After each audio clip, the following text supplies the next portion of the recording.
One of the things that surprises me is when we believe in something, we excel at it, usually, right? When you believe you can do something, you're going to put your effort into it. Imagine if you can sell the very thing you believe in. And that's what makes me excited today about this interview. I get to interview one of my best friends and his wife about their very own particular product they make for their very own beginning company.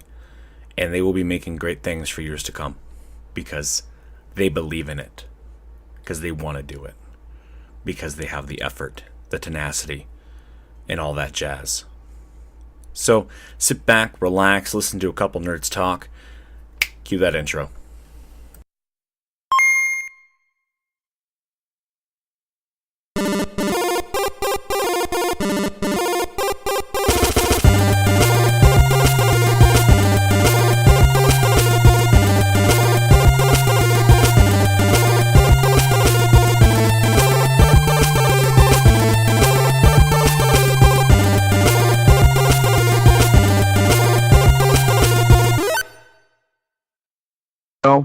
If you've already listened to the intro, I'm sure you already knew. But we're interviewing a small and up-and-coming little e-commerce website business that focuses on delivering great artwork. And it's called Spoop and Momo, and I'm with one of its co-creators today, a Seth Fuzesi, and his wife, Ashley Fuzesi. I'm not sure if you guys went with the same name or whatever you guys did.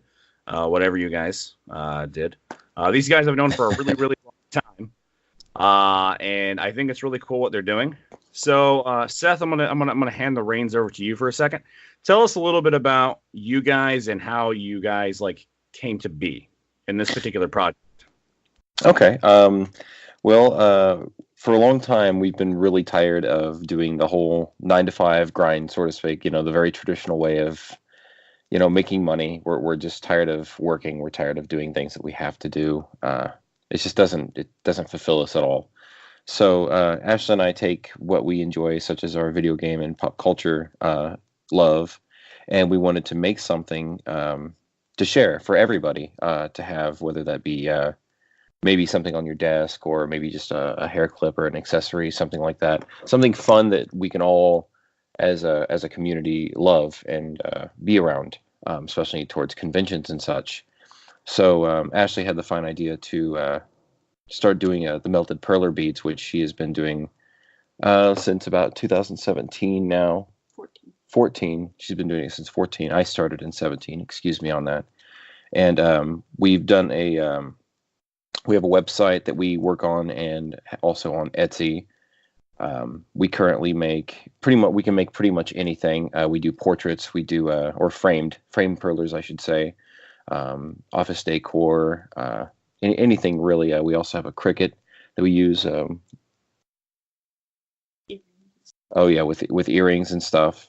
So that's pretty much our startup, but we're trying to grow as much as possible. Currently, we're still at the beginning stages of stuff, but Ashley's been working really hard on our website currently, and getting through a lot of the legalities and such, like business license and such. Right. And that was one of the questions I was going to have for you guys, because you guys use a license.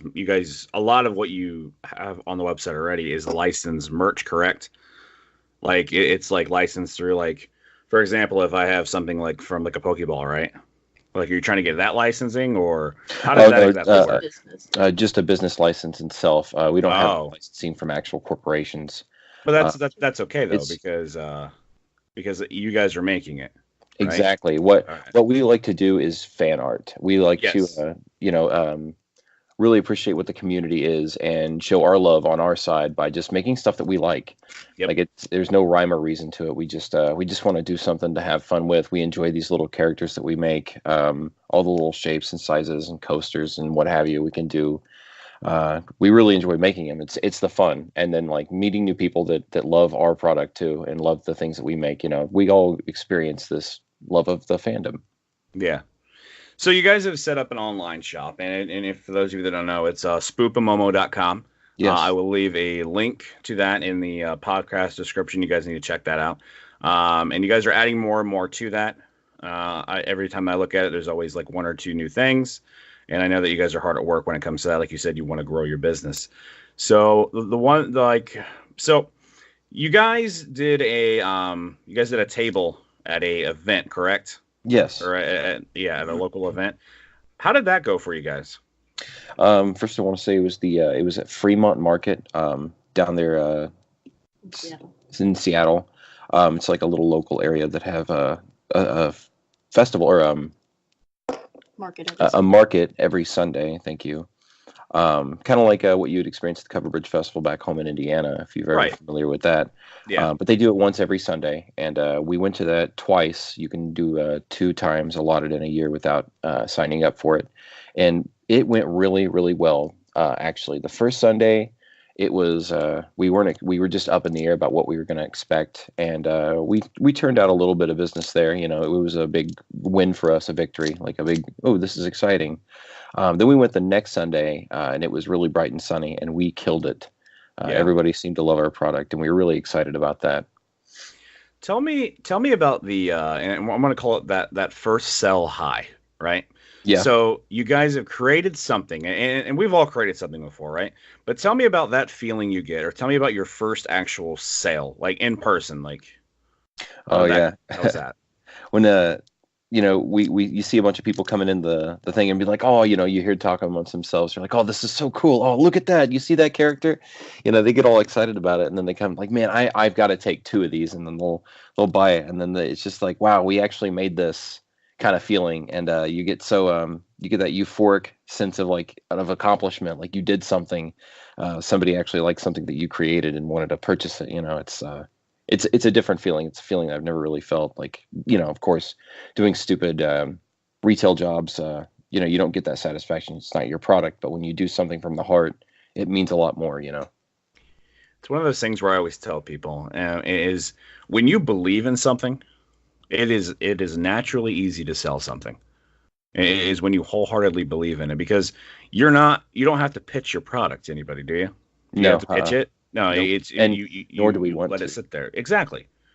You let it sit there, and your customer comes to you directly, looks at what you have, sees you guys. Obviously, you guys are there, and then just it's a natural thing. Like because you guys are smart about the avenue that you've gone down, and that's a natural avenue for you guys because you guys are already fans of it. So it works that way for you. But you guys are smart about it because it's a bright, colorful, product that people will gravitate right towards and go, oh, wow. And then when you hear that person go, oh, I need 2 of these, because chances are they're buying one for them, one for somebody else they know. Right. Right. And you get a lot of that fan service. And then, so it's one of those things now. How is your online business going? How is that going for you guys right now? It is going okay. It's a little slow. We get hits here and there. Like Ashley recently, within the week, got 4 pairs of earrings right off the bat. Somebody wanted them. We are currently on Etsy and our own website, as well as Facebook and Instagram. So we have all those outlets to go to, and we get shares and likes and hits.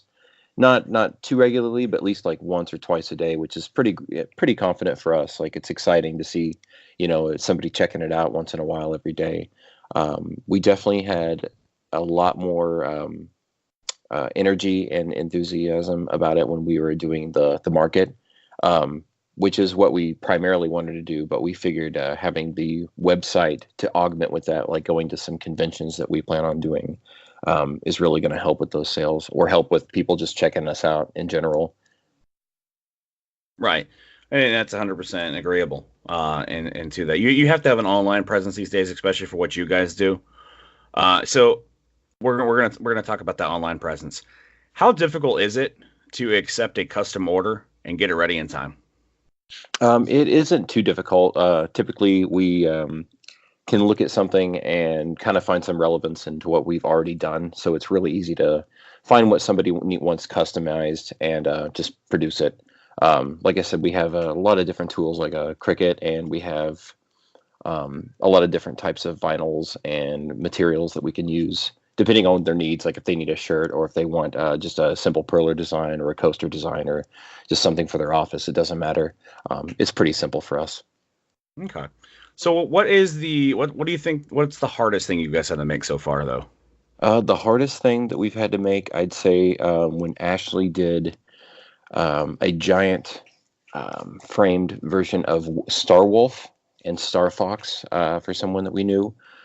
They were probably about, what do you say, like a foot tall or so?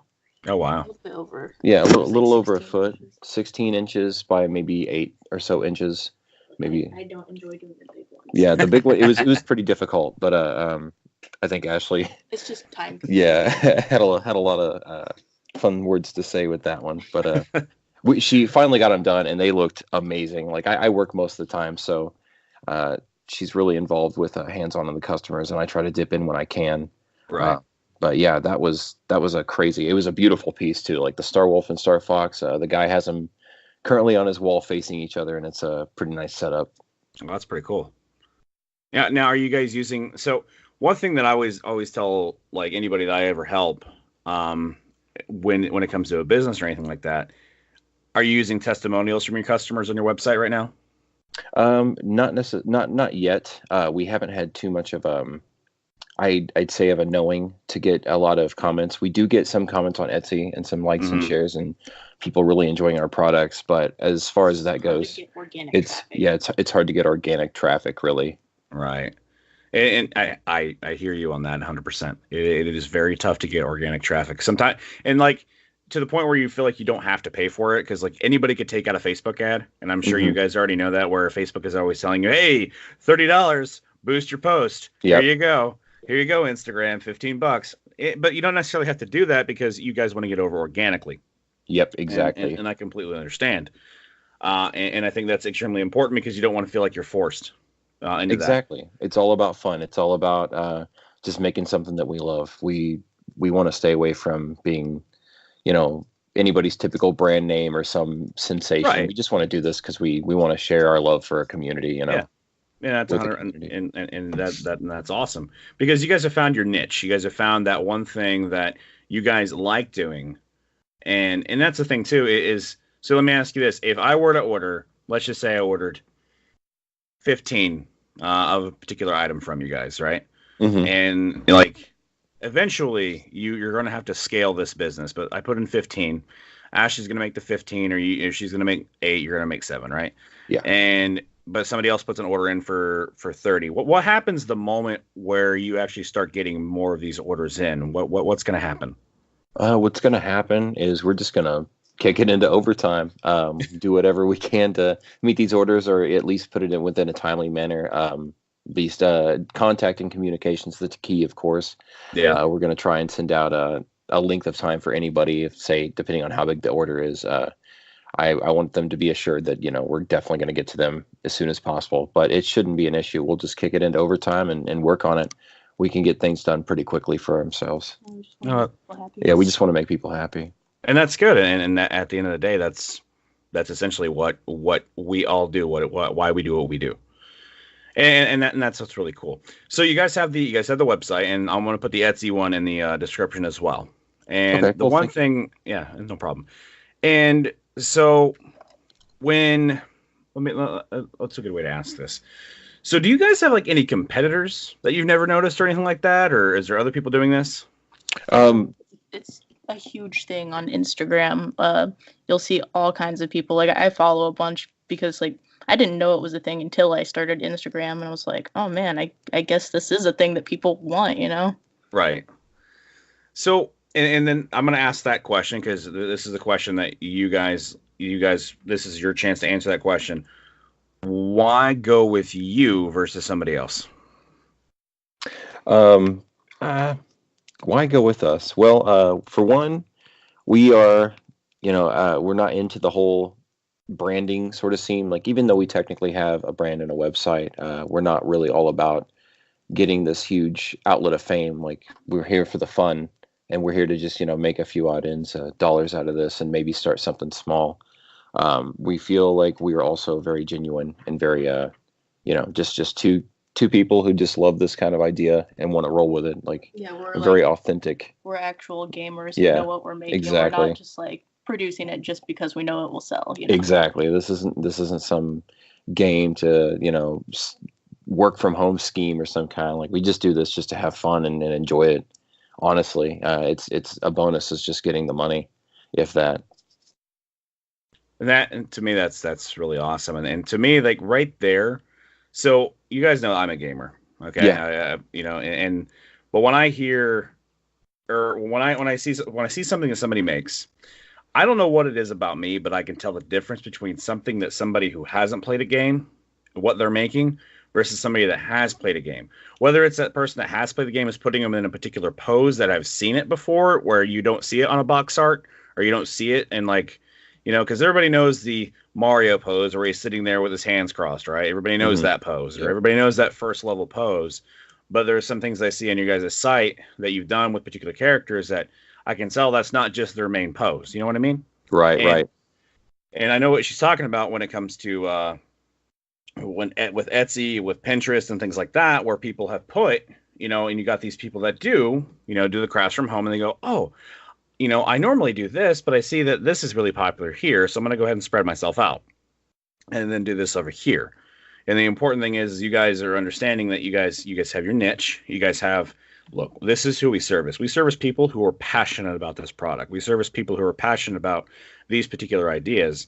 And when you said, and to me that resonated with me personally, is when you said, we are gamers. We are people that do these things. And this is just fun for us, and we just want to make an extra couple bucks on the side. If we do, that's a bonus, right?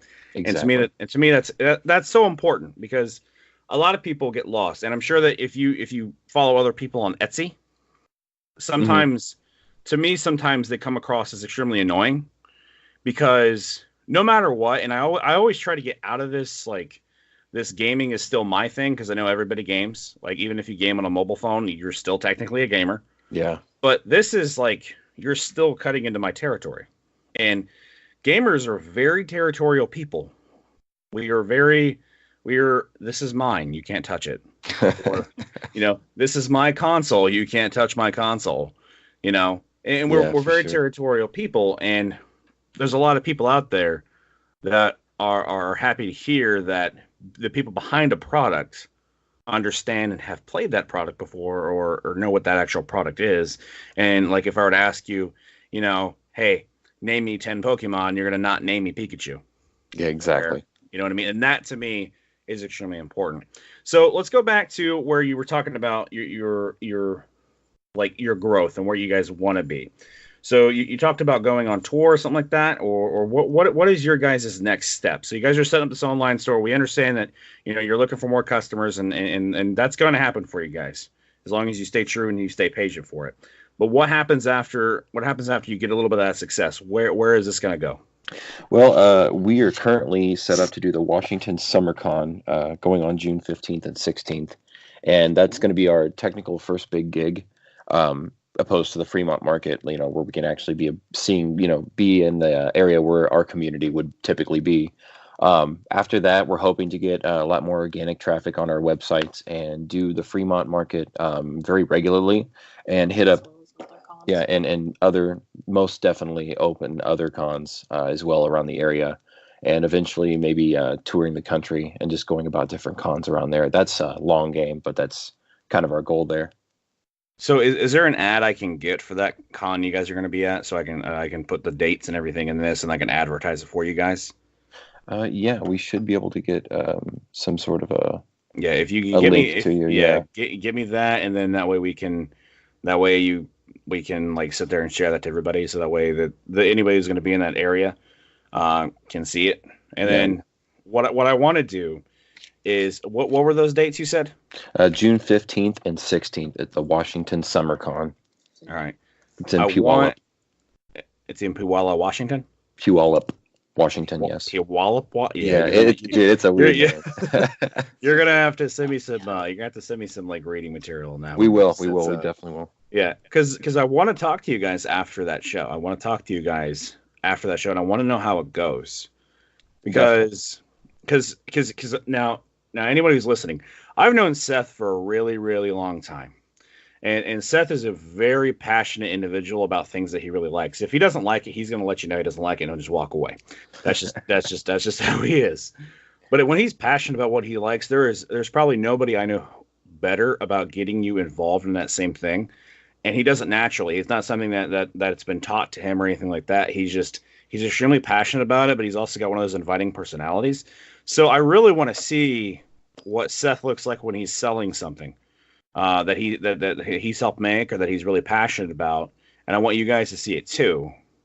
And I'm interested. Are you guys going to do like a vlog or anything on that? Eventually we want to do some vlogs and blogging, possibly get on some YouTube, do some tutorials. do some tutorial stuff. Mhm. Yeah. Just yeah. nerd crafting in general, not even necessarily perler beads and Yep. such. Like, Yeah, Right. we want to branch out all over the place. Just to, deliver a cool So, product that people can enjoy. I'm gonna offer a nice piece of advice. You guys have cell phones, Yes, we do. right? So get yourself it's like a $30 little hand tripod. And when you're doing that event, you need to and not even just yourself, but just kind of like get the whole scope of things and then just film a couple interactions for your very first vlog. Put that on a YouTube page and you guys will link that back to your site. And then all of a sudden, when people start to see the person behind who's making it, it starts to make them feel more genuine. True. Yeah. And that's something and not to mention, we're all nerds. We love looking at the cons. And then what I would say and you don't have to be a professional cinematographer or videographer or anything like that. You can literally just set the damn thing up on the counter and then just go, oh, wow. Look at all this cool stuff I have. And you do that nice, wonderful 360 panoramic shot. You know what I'm talking about when they're at a Comic-Con. But that's my word of advice for you guys, definitely, is to set something like that up, because people love to see the person behind what they're buying. And there's a lot of personality in what you guys do already. And my aspect of it is, because I'm on the website right now. So that's cool. And this is a really cool looking website. I love the color, and I'm going to ask you about the names in a minute, by the way. Okay. But I'm going to the website, and I'm the thing that I just get lost in is the gallery, because this is stuff that you guys have made. And I'm looking at the and that is a pretty big one if I'm looking at that correctly. That is who we said that was Wolf. Yeah, Star Wolf and Star Fox. Star Wolf, and Star Fox. Those are huge. That Star Fox is awesome. Thank you. That looks fantastic. And I assume that's Ashley wearing the Pokemon hat right there. Yeah. And then my favorite item on here, and it's a very simple item, but it's the Legend of Zelda rupee bag with the rupees in it. Yeah. And that's probably my favorite item on here, just because. But it's so simple. But I love the Christmas ornaments. Am I right on that? Yeah. The Christmas ornaments. Yeah. That right there. Yeah. And it's stuff like that to me that's really, really cool. And I'm looking at this piranha plant. There is nothing better for Mother's Day than a piranha plant. And if you guys want to see what I'm looking at, you guys can go to spoopandmomo.com. It's in the gallery. And it's pretty cool looking stuff. And like I said, you can tell that it's passion about it. So when you guys are doing this, you're looking at a reference photo, obviously, but do you guys do anything like free, going, hey, you know what? I think this would look cool. Do you guys do that?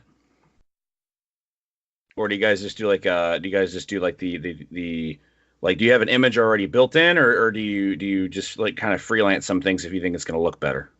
I usually kind of try to go off of official video game sprites, sprite sheets. Mm-hmm. Sometimes I'll edit the colors a little bit if I want to add shading or something.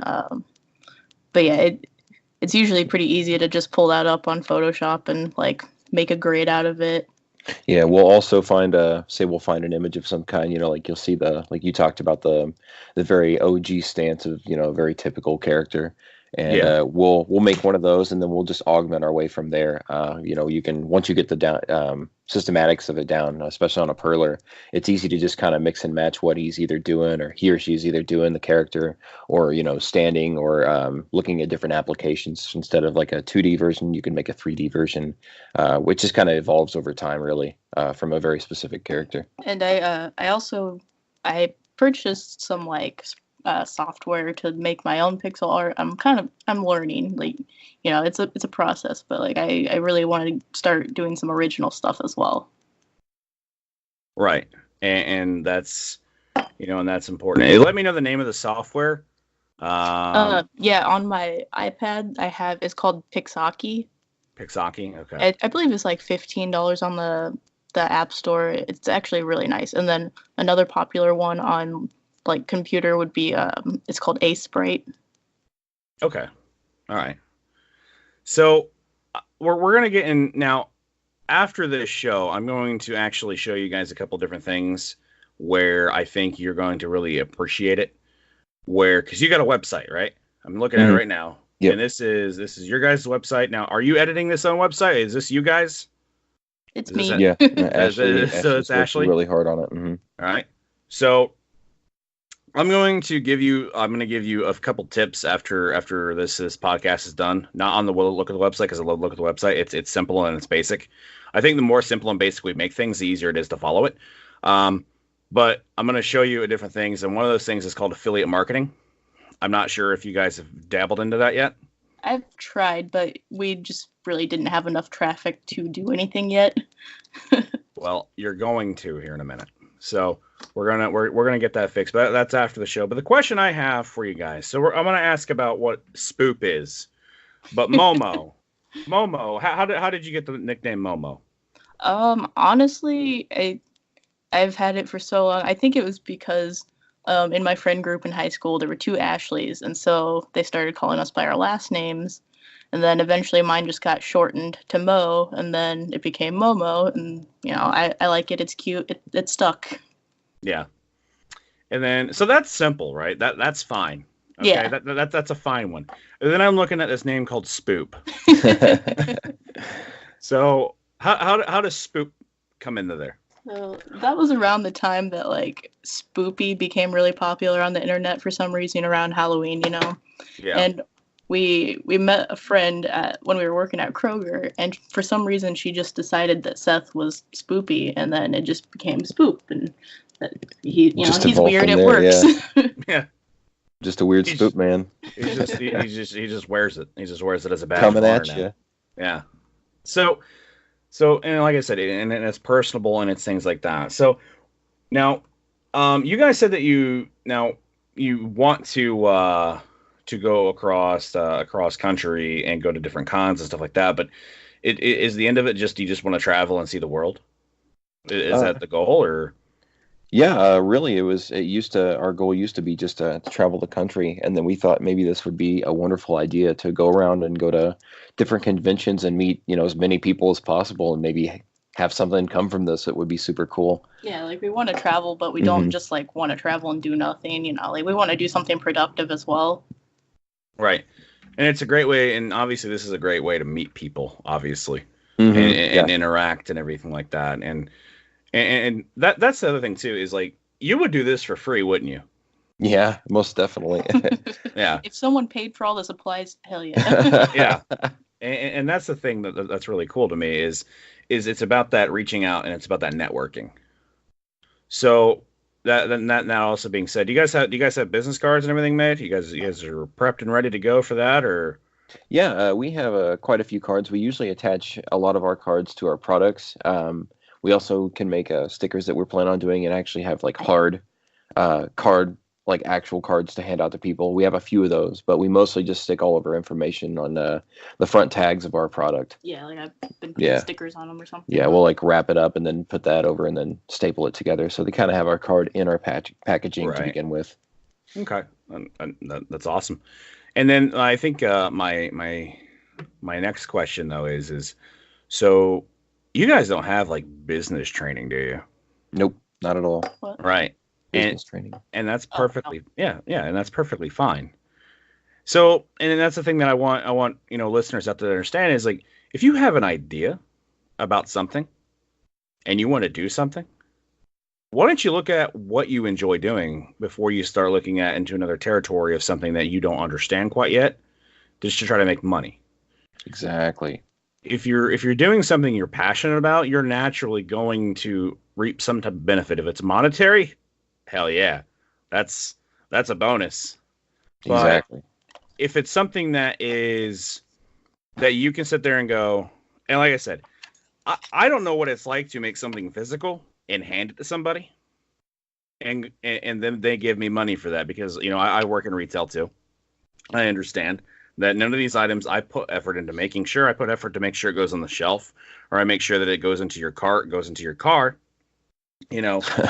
but I've never actually physically made something, handed it to somebody, and they go, wow, I really like this, because the money, like you said, is just a bonus, but it's that experience of that you made somebody happy. Have you sold it? Have like kids gravitated towards that table when you guys had that table? Were kids all over it, or? Yeah, Yeah. we actually had quite a few kids come up, and their parents just gave us kind of really funny looks, like, no, we can't. Like they were Yeah. crazy for it. They wanted But then you had some wanted parents everything. that were excited too. Yeah, so yeah. It goes both ways. Sometimes if the kids were too young, like the parents wouldn't get the culture, but if it were like parents that were our age, the kids and the parents were both excited, and that was really fun for us to see two different types of generations like really enjoying what we do as well. And that's something that I think it gets kind of like lost, right? So our generation, when we look at the people who are older than us, will probably not understand any of the things that we have, any things that you guys are offering here, other than maybe Mario, maybe Pikachu, just because they know those from popular culture. But our generation was this is us. This was our generation, and it's up to us to pass that generation down to the next level. And like you said, you can tell the parents that knew it, they knew what it was. Their kids also knew what it was, and that's what keeps that that whole nerd lifestyle going. It's that nice revolving nerd circle. And then there's new stuff that comes out that we hate, aka Fortnite. But it's one of those things where it's so cool. It's so cool that you can sit there and a 30-year-old can come by and go, holy crap, I want that Link, or holy crap, I need those Game Boy earrings. I'm not going to wear them, but I need them because I want them. And then their daughter or their son, sits there and goes, I want those too, and to me, that's really, really cool. So I want you guys to send like the last message to anybody, like why we should purchase something from you guys, or what's the next big thing that you guys like want to sit there and talk about. One of the next things we'd like to talk about. Sorry, she can't hear very well. Yeah. It's like your big, yeah, it's like your big, you're like your next, like what's coming up, like what's the next thing you're going to post on your site? Well, one thing we've had an idea for a long time, and we've kind of been working on, it's just taken us a while to get there, is we're wanting to make some like nerdy candles. We've made a few like prototypes, and like I'm drawing up the artwork for the top and the sticker, So that's one thing that we're hoping to have out soon. I'm definitely going to have out by the time June comes around for the convention.